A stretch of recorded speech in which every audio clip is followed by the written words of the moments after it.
Movie की शुरुआत में हमारी हीरोइन जियाजो को दिखाते हैं। जियाजो जब 12 साल की थी तब उसके डैड गुजर गए थे, इसीलिए ऐसी सिचुएशन में वो अपने बचपन के घर को सेल करके दूसरी जगह पर रहने जाती है और कुछ सालों बाद वो कहीं पर जॉब कर रही होती है और उसका एम यही होता है कि उसने जो घर को बेचा था यानी कि अपने डैड के घर को वो किसी तरह उसको वापस खरीद ले। लेकिन अब उसे जितनी सैलरी मिलती है वो उसके लिए खुद ही कम पड़ती है और उसको अपनी जॉब से खुशी भी नहीं है। अब एक लड़के मिंग को दिखाते हैं जो एक प्रॉपर्टी डिजाइनिंग का काम करता है और अपना बिजनेस स्टार्ट करना चाहता है। वो एक इन्वेस्टर को अपना प्लॉट डिजाइन दिखा रहा होता है, लेकिन वो इन्वेस्टर उसको इग्नोर करके वहां से निकल जाता है। फिर रात होती है और मिंग अपने घर में लौटता है और जियाजो भी अपने घर लौट रही होती है। लेकिन इसमें कॉमेडी की बात यह है कि मिंग और जियाजो दोनों एक ही अपार्टमेंट में यानी एक ही घर में रहते हैं। असल में बात यह है कि मिंग इस घर में साल 1999 में रहता है और जियाजो इस घर में साल 2018 में रहती है। अब आप लोग सोच रहे होंगे कि ये दोनों अलग अलग टाइमलाइन में एक ही घर में कैसे रह सकते हैं, ये सब हमें आगे पता चलेगा। अब देखते हैं कि यहाँ जियाजो नहा रही होती है और उस तरफ मिंग कुकिंग कर रहा होता है। वो बर्तन को सिंक में डालकर वॉश कर रहा होता है। तब जियाजो को उसके बाथ टब में कुछ मिलता है और मिंग को उसके सिंक में जियाजो की ड्रेस मिलती है। इसे देखकर दोनों को कुछ भी समझ नहीं आता और वे सोचते हैं कि अचानक उनके घर में ऐसा सब क्यों हो रहा है। लेकिन बहुत थक जाने के कारण दोनों इसके बारे में ज्यादा नहीं सोचते और बेड पर जाकर सो जाते हैं। फिर अगले दिन सुबह मिंग के चेहरे पर जियाजो एक जोर का तमाचा लगाती है। वो दोनों शॉक होकर उठकर देखते हैं तो उन दोनों के कमरे मिक्सअप हुए होते हैं और वो कमरा पहले से भी बड़ा होता है। अब ये सब देखते ही दोनों घबरा जाते हैं। फिर जियाजो मिंग को चोट समझकर वहां की चीजों से मारने लगती है और मिंग भी यहाँ वहां भाग रहा होता है। तब उन्हें समझ में आता है कि दोनों के कमरे मर्ज हुए हैं। अब मिंग उसके कमरे से विंडो से बाहर देखता है, तब वहां बादल छाए हुए होते हैं और यहाँ जियाजो अपने कमरे से बाहर देखती है तो वहां तेज धूप होती है। फिर मिंग अपना डोर ओपन करके बाहर जाता है, तब उसे कुछ अलग नजारा नहीं दिखता। वो अब तक साल 1999 में होता है। लेकिन जब जियाजो मिंग के दरवाजे से बाहर देखती है तो वो एकदम शॉक हो जाती है, क्योंकि वो अब तक तो ईयर 2018 में जी रही थी, लेकिन उसे बाहर 1999 के सीन्स दिखते हैं और वो घबराकर अंदर आती है और डोर लॉक कर देती है। फिर वो अपने कमरे के दरवाजे को खोलकर देखती है, तब वो फिर से 2018 में आ जाती है। लेकिन अब ये देखकर मिंग बड़ा ही हैरान हो जाता है, क्योंकि वो अब तक 1999 में जी रहा था और अब 2018 में टेक्नोलॉजीज और भी एडवांस हो गई होती हैं। फिर दोनों घबराकर अंदर जाकर डोर लॉक कर देते हैं। फिर वे दोनों समझ जाते हैं कि दोनों एक ही अपार्टमेंट में अलग अलग टाइमलाइन में जी रहे हैं। तब जियाजो मिंग के चेहरे पर एक और तमाचा लगाती है और मिंग उसे इसका रीजन पूछता है। तब वो कहती है कि ये सपना है, ये सच में जानने के लिए मैंने तुम्हें तमाचा मारा। फिर मिंग कहता है कि इस तरह लड़ते रहने से कुछ नहीं होगा, क्यों ना हम इन दोनों दरवाजों को एक साथ ओपन करके देखें कि क्या होता है। फिर वे दोनों जाकर अपने साइड वाले डोर्स को एक साथ खोलने की कोशिश करते हैं, लेकिन उस समय उन दोनों के कमरे फिर से मर्ज होने लगते हैं। तब वे समझ जाते हैं कि दोनों दरवाजों को एक साथ खोला नहीं जा सकता। अब जियाजो को याद आता है कि 1999 में उसके डैड जिंदा थे, इसीलिए वो मिंग से कहती है कि तुम अपने साइड का दरवाजा खोलकर मुझे तुम्हारे टाइमलाइन में ले लो, क्योंकि मुझे मेरे डैड से मिलना है। और मिंग भी उसे वहां ले आता है। अब 1999 में आते ही जियाजो उसके डैड से मिलने के लिए बहुत ही खुश है और भागकर जा रही होती है। लेकिन वहां पहुंचते ही वो देखती है कि उसके डैड ऑलरेडी 10 साल के जियाजो के साथ खेल रहे हैं। अब ये देखकर जियाजो बड़ी इमोशनल हो जाती है और वो उनसे मिलने के लिए तेजी से उनके पास जाने लगती है और तभी अचानक उनके सराउंडिंग्स में एक अर्थक्वेक आता है और तेज हवा भी आने लगती है, जिसके कारण वो अपने डैड से मिल नहीं पाती। फिर वो गुस्सा होकर फिर से अपने अपार्टमेंट में लौट आती है। अब मिंग उसे कहता है कि जैसे मैं तुम्हें मेरी टाइमलाइन में लेकर गया, ठीक वैसे ही तुम मुझे भी अपनी टाइमलाइन में ले चलो। और तब जियाजो उसे एडवांस लैपटॉप देती है और उस लैपटॉप को देखकर मिंग बड़ा ही सरप्राइज हो जाता है, क्योंकि उसके टाइमलाइन में तो सिर्फ कंप्यूटर्स हुआ करते थे। तब वो खुद को फ्यूचर में देखने के लिए उस लैपटॉप में अपना नाम टाइप करके सर्च करता है। तब उसके सराउंडिंग्स में अर्थक्वेक आने लगती है और फिर जियाजो को ये समझ आता है और वो मिंग से कहती है कि हम दोनों हमारे पास्ट या फ्यूचर के लोगों से कांटेक्ट नहीं कर सकते और ऐसा करने की कोशिश करते ही इस तरह के अर्थक्वेक आ जाएंगे और इस तरह हम दोनों एक साथ डोर ओपन नहीं कर सकते। अब तुम्हारे डोर को सिर्फ तुम ही ओपन कर सकते हो और मैं उससे बाहर आ सकती हूँ, और मेरे डोर को सिर्फ मैं ही ओपन कर सकती हूँ और तुम उससे बाहर आ सकते हो। इस तरह वो मिंग को ये सारी बातें समझाती है। अब अगले सीन में एक साइंटिस्ट और एक अमीर बिजनेसमैन एक मीटिंग में बातें करते हुए दिखाते हैं। तब वो साइंटिस्ट कहता है कि हमने उस डायमेंशनल टाइमलाइन को क्रिएट कर लिया है, लेकिन वो टाइमलाइन हमारी जगह पर ना आकर इस सिटी में किसी और प्लेस में क्रिएट हो गई है और हमें किसी भी तरह उस प्लेस को फाइंड करना होगा। इस तरह वो उस बिजनेसमैन से कहता है, लेकिन उस बिजनेसमैन के माइंड में सिर्फ एक ही बात चलती है कि उस टाइमलाइन के जरिए बहुत सारे पैसे कैसे कमाए जाए। लेकिन मीटिंग खत्म हो जाती है पर बिजनेसमैन का चेहरा नहीं दिखाया जाता। अब रात हो जाती है और मिंग और जियाजो को नींद नहीं आती। तब जियाजो कहती है कि मेरे डैड मुझे छोड़कर ऊपर चले गए, इसलिए मैं ऐसी सिचुएशन में आ गई हूँ। मुझे जब तक उनकी याद आती है तब मैं उनकी कार की को देखती रहती हूँ और लोन न चुकाने की वजह से मेरे बचपन का घर भी मेरे हाथ से निकल गया है, लेकिन मैं उस घर को वापस खरीद कर ही रहूंगी। अब इस तरह वो इमोशनली बातें करती है। फिर सुबह हो जाती है और जियाजो और मिंग दोनों ही अपने टाइमलाइन में ऑफिस के लिए निकलते हैं। असल में जियाजो को एक अमीर आदमी के साथ शादी करनी होती है और इतना ही नहीं, उसकी एक कंडीशन भी होती है कि उससे शादी करने वाला आदमी अगर उसका घर वापस खरीद कर उसको देता है तो ही उससे शादी करेगी। और इसी कंडीशन के साथ वो कई लोगों को डेट भी करती है, लेकिन उसकी इस कंडीशन को कोई नहीं मानता और ऐसे ही चलते चलते उसे एक दिन अमीर आदमी मिलता मिलता है जो उसकी कंडीशन के लिए राजी हो जाता है, लेकिन वो जियाजियो से उम्र में काफी बड़ा लगता है और वो बातें भी बड़ी अजीब तरीके से ही करता है, लेकिन वो अमीर होने की वजह से जियाजियो भी उससे शादी करने के लिए राजी हो जाती है। फिर वो कहता है कि कुछ ही समय में मैं तुम्हारे घर को खरीद लूंगा और फिर ऊपर से हम दोनों के नाम के नेम प्लेट्स को लगाना होगा, उसके लिए कुछ पैसे लगेंगे और ऐसे छोटे मोटे खर्चे के लिए मैं कैश कैरी नहीं करता, इसलिए अगर तुम्हारे पास कुछ पैसे हैं तो मुझे दे दो। और इसकी बातों में आकर जियाजियो भी उसको एटीएम से पैसे निकाल कर देती है। फिर वो कहता है कि मैं पानी की बोतल लेकर आता हूँ, लेकिन काफी देर हो जाती है और वापस नहीं लौटता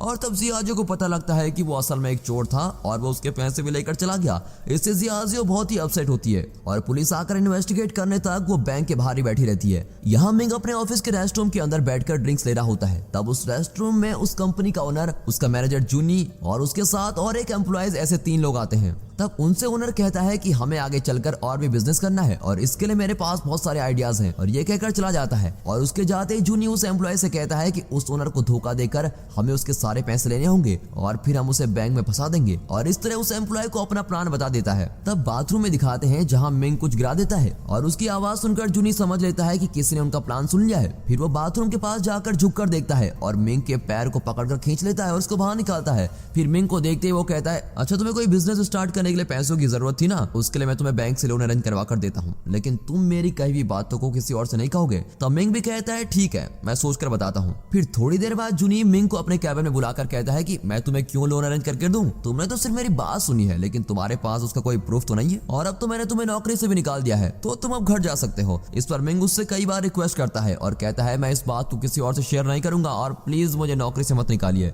लेकिन जूनी उसकी बातों को इग्नोर करता है और उसे नौकरी से निकाल देता है। यहाँ जियाजियो एक ज्वेलरी शॉप में काम कर रही होती है। तब वहाँ उसकी बचपन की बेस्ट फ्रेंड जियाओया आती है और कई सालों के बाद मिलने से वो काफी खुशी से बातें करते हैं। जियाओया ने एक अमीर आदमी से शादी की होती है और ये बात वो जियाजियो को बताती है। तब जियाजियो भी उससे कहती है कि हाँ मेरे हस्बैंड भी बहुत अमीर है और वो हमेशा बिजी रहते हैं, और इस तरह वो उससे झूठ कह देती है। तब जियाओया उससे कहती है कि आज रात तुम अपने हस्बैंड को साथ लेकर आओ, हम डिनर साथ में करेंगे और मैं भी अपने हस्बैंड को साथ लेकर आऊंगी, और ये कहकर वहां से चली जाती है। और अब जियाजियो एक बड़ी प्रॉब्लम में फंस गई है। झूठ कहने के कारण उसे अब समझ नहीं आता कि वो इसे कैसे हैंडल करे। तब उसे एक आइडिया आता है। वो मिंग को अपना हस्बैंड होने की एक्टिंग करने को कहती है और वो एक कोट को रेंट पे ले लेती है और मिंग को उसको पहनने के लिए कहती है। फिर वो मिंग को इस तरह रेडी करती है जैसे वो बहुत ही अमीर बिजनेसमैन लगे। फिर वो जियाओया की कहीं भी जगह पर जाते हैं और वहाँ जियाजियो मिंग को अपना हस्बैंड कहकर इंट्रोड्यूस कराती है और कुछ देर तक सब कुछ नॉर्मल चल रहा होता है। फिर खाना खाते समय मिंग अपने खाने को जल्दी खाकर खत्म कर देता है और फिर वो अपना कोट उतारकर साइड में रखता है, और तब जियाओया और उसका हस्बैंड सिचेंग नोट करते हैं कि मिंग के कोट पर लिखा हुआ है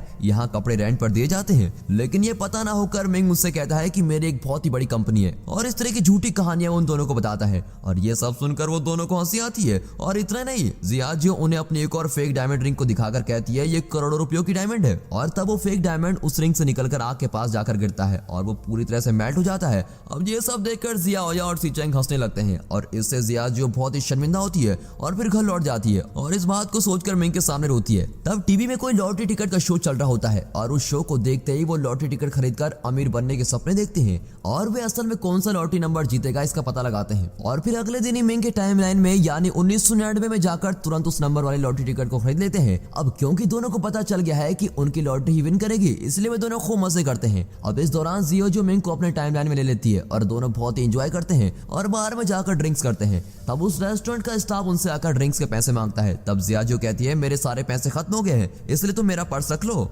ये कोई नॉर्मल पर्स नहीं है बल्कि बहुत कीमती है, और कल मैं आकर तुम्हें पैसे देकर ये पर्स वापस ले लूंगी। अब अगले दिन सुबह होते ही दोनों उठकर लॉटरी टिकट के रिजल्ट को जानने के लिए बड़े क्यूरियस होते हैं और एज एक्सपेक्टेड उनकी लॉटरी टिकट ही विन करती है। लेकिन तब अचानक उनका लॉटरी टिकट में से नंबर गायब हो जाता है और दोनों बड़े उदास हो जाते हैं। फिर उन्हें समझ में आता है कि वो उनके फ्यूचर को चेंज नहीं कर सकते, और तब अगले दिन जियाजियो उस रेस्टोरेंट में जाकर अपना पर्स वापस मांगती है। तब वो स्टाफ मना कर देता है और कहता है कि पहले पैसे दो, लेकिन उसके पास तो पैसे होते नहीं और गुस्से में वो घर लौट रहे होते हैं। तभी उस समय एक बड़े एडवर्टाइजमेंट स्क्रीन पर मिंग को दिखाते हैं। असल में वो 2018 की टाइमलाइन में रहने वाला मिंग है और फ्यूचर में मिंग एक अमीर बिजनेसमैन बना होता है और अब वो मीडिया पर इंटरव्यू देने आया होता है। उसको देखकर मिंग शॉक हो जाता है और सोचता है कि मैं फ्यूचर में ऐसे कैसे बन गया हूँ। फिर दोनों जहाँ फ्यूचर मिंग इंटरव्यू दे रहा होता है उस जगह पर पहुंच जाते हैं। वहां जाकर जब मिंग फ्यूचर मिंग के पास जाने की कोशिश करता है तब वहां फिर से अर्थक्वेक आता है और फिर वो प्रोग्राम भी कैंसिल हो जाता है। तब फ्यूचर मिंग को ऐसा लगता है कि वो इसके पहले जियाजियो से मिला है। इस तरह जियाजियो से जुड़ी हुई बातें उसे याद आती है और यहाँ मिंग स्लीप स्लिप होकर नीचे गिरता है और उसके हाथ पर चोट आती है। तब फ्यूचर मिंग के हाथ पर भी वही चोट आती है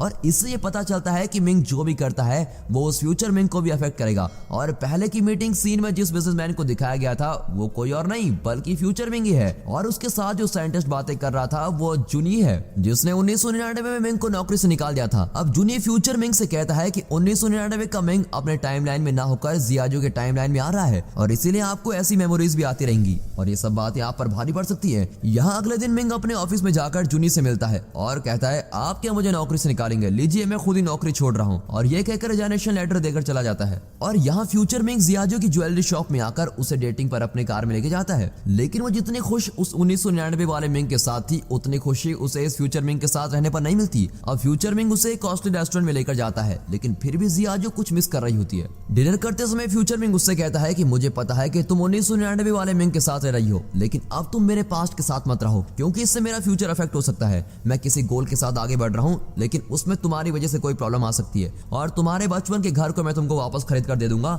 लेकिन उसके बदले में तुम्हें 1999 वाले मिंग को छोड़कर उसे दूर जाना होगा। अब ये सुनकर और कोई रास्ता न होने पर जियाजो भी इसके लिए एग्री करती है, लेकिन वो उस घर के लिए नहीं बल्कि उसकी वजह से मिंग के फ्यूचर में कोई प्रॉब्लम्स ना हो ये सोचकर हाँ कर देती है। फिर जियाजो घर आते ही मिंग से कहती है कि मुझे और कोई जगह पर अच्छी नौकरी मिल चुकी है इसलिए मैं यहाँ से जा रही हूँ। और अगले दिन सुबह होते ही वो अपना सारा सामान लेकर उस अपार्टमेंट से बाहर निकलती है और मिंग को छोड़कर जाने के बारे में सोचकर रोने लगती है, लेकिन जियाजो ने अपने टाइमलाइन में जाते समय उसके डोर को लॉक नहीं किया होता है और वो जरा सा ओपन रह जाता है और इसे मिंग भी नोट करता है और अब मिंग जियाजो की हेल्प के बिना ही उस टाइमलाइन में इजीली जा सकता है। अब मिंग के टाइमलाइन में उसका मैनेजर जूनी उस कंपनी के ओनर पर अटैक करता है और इससे ओनर बेहोश हो जाता है। फिर जूनी घबराकर उसे ड्रिंक्स पिलाने लगता है। असल में उसका प्लान ये होता है कि उसे ड्रिंक्स पिलाकर नशे में उसको मारना होगा ताकि लोग समझेंगे कि वो एक एक्सीडेंट से मरा है। अब जियाजो के टाइमलाइन को दिखाते हैं और वो काफी सालों बाद अपने बचपन के घर में लौटी है। तब जियाजो ने जिस पर्स को एक रेस्टोरेंट के स्टाफ को दिया था वो पर्स फ्यूचर मिंग लाकर उसको देता है और तब जियाजो नोट करती है कि मिंग के कोट पर रेंट वाले शॉप का स्टिकर लगा होता है और ये देखते ही वो समझ लेती है कि वो फ्यूचर मिंग नहीं बल्कि 1999 वाला मिंग है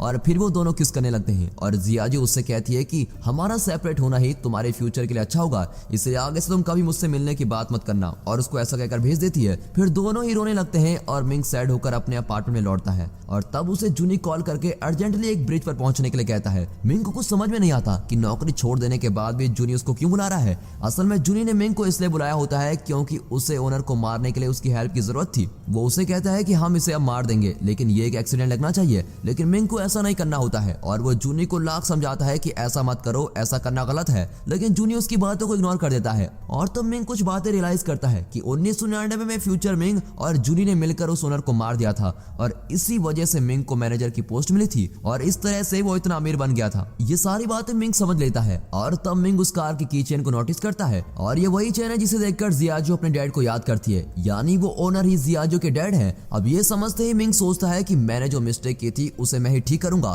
फिर वो जाकर जूनी को रोकता है और उस ओनर को बचा लेता है और ऐसा करने पर फ्यूचर मिंग गायब हो जाता है और जियाजो को अपने डैड वापस मिल जाते हैं और वो फिर से बचपन से अपने डैड के साथ टाइम स्पेंड करने लगती है। अब टाइम पास्ट में जाने से वहाँ सब कुछ बदलने लगता है और मिंग भी सभी को बदलते हुए देखता है और वो तब जियाजो से मिलने के लिए उस अपार्टमेंट की तरफ भागता है और दोनों एक दूसरे से मिलने के लिए भाग कर आते हैं और फिर दोनों एक ही जगह पर मिलते हैं। तब जियाजो धीरे धीरे गायब होने लगती है। तब मिंग उसे कहता है कि अब कुछ देर में तुम गायब हो जाओगी और अब तुम तुम्हारे पास्ट में आ गई हो और अब तुम उम्र में मुझसे 7 साल छोटी भी हो। तुम मुझे नहीं जानती लेकिन मैं तुम्हें अच्छी तरह से जानता हूँ, मैं तुम्हारा साथ नहीं छोड़ूंगा और मैं तुमसे मिलने जरूर आऊंगा। ऐसा कहते रहने पर जियाजो गायब हो जाती है। अब 8 साल बाद दिखाते हैं कि अपने पसंद की कोई म्यूजिक सुनकर जियाजो उस म्यूजिक की तरफ चलकर आ रही होती है और वहां आते समय मिंग उसको देख लेता है और मिंग उसके पास आने लगता है। तब पास आते ही जियाजो उसे किक करती है और गुस्से में पूछती है कि क्या तुम चोर हो, इस तरह मेरे पास क्यों आ रहे हो। और इससे मिंग सोचने लगता है क्या अब भी हमें इस प्यार को लड़ाई से शुरू करना पड़ेगा। और दोस्तों इसी के साथ ये मूवी यहाँ पर खत्म होती है। दोस्तों ये मूवी आपको कैसी लगी हमें कमेंट करके जरूर बताइएगा